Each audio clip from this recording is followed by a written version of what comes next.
Kia ora, my name's Shelby, and today we'll just be talking about the Waco Seige. Founded in 1930s in Los Angeles, a branch Davidian Seventh-day Adventists were mostly unheard of until 1993, when they made front-page news all over the world. The group moved to Mount Carmel, 14.5 kilometers from Waco, which is about 9 miles. In Texas. In 1990, they adopted a new leader, Vernon Wayne Howell, aka David Koresh. 2 years later, the Bureau of Alcohol, Tobacco and Firearms was informed by Chief Deputy Daniel Weinberg of the McLennan County Sheriff's Department that weaponry and explosives were being sent to Mount Carmel through UPS.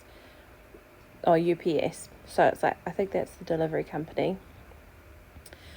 At 9:30 on 28th of February 1993, Bureau of Alcohol, Tobacco, Firearms tried to execute a search warrant on the premises, but as they did so, shots were fired. 4 agents, Steve Willis, Robert Williams, Todd McKeehan, and Conway LeBleu, were killed and 16 wounded. As the first shots were unleashed, a Davidian dialed 911 and shouted, "That's them shooting. That's not us." A ceasefire was called at 11:30, but a BATF spokesman said that shots were fired intermittently throughout the day. Thus began a siege that lasted 51 days and involved the BAFT Texas Rangers, local police, FBI, and Justice Department. From time to time, Koresh let some of his people leave the compound, although it was believed that they had enough food to last out a siege of at least a year. Demands to end the standoff increased. Some advocated cutting off power and water, while others suggested more direct action. Loud music was played outside the branch Davidian compound in a bid to force them to leave. After discussion within the fractions of the FBI, water and power supplies to Mount Carmel were cut. Koresh claimed that he and the branch Davidians were awaiting the impending second coming of Christ, and that he had ordered to stay where they were. Fearing another Jonestown mass suicide, Attorney General Janet Reno allowed the FBI to mount an assault on the compound. It began just after 6 a.m. on 19th of April 1993. CS gas was fired inside and met by shots from the Davidians.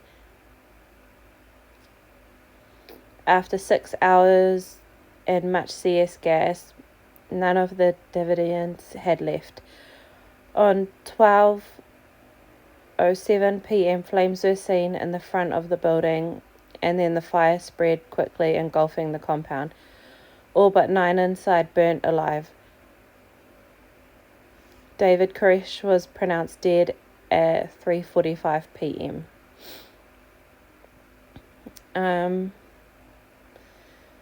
Bit of the aftermath. Debate still continues as to who or what started the fires.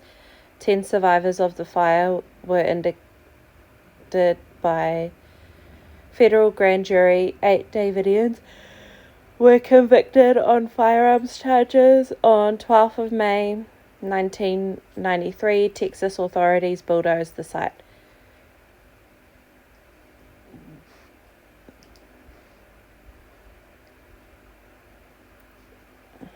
Surely they would have known that their leader was a little bit nuts.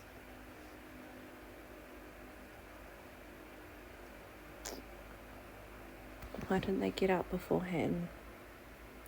I actually will do a bit of a research on this whole thing. It'll be later down the track probably, but because there's a few stories that I've done where I've been intrigued to do a little bit more digging. However, with this one, I want to actually find out what made them stay. Or was it scare tactics and they didn't feel they could leave, or is it, I won't say brainwashing, because, you know, what actually made them feel like they had that strong conviction to stay. Because that's just sad. Anyway, hope you enjoyed the story. Stay safe. Please subscribe.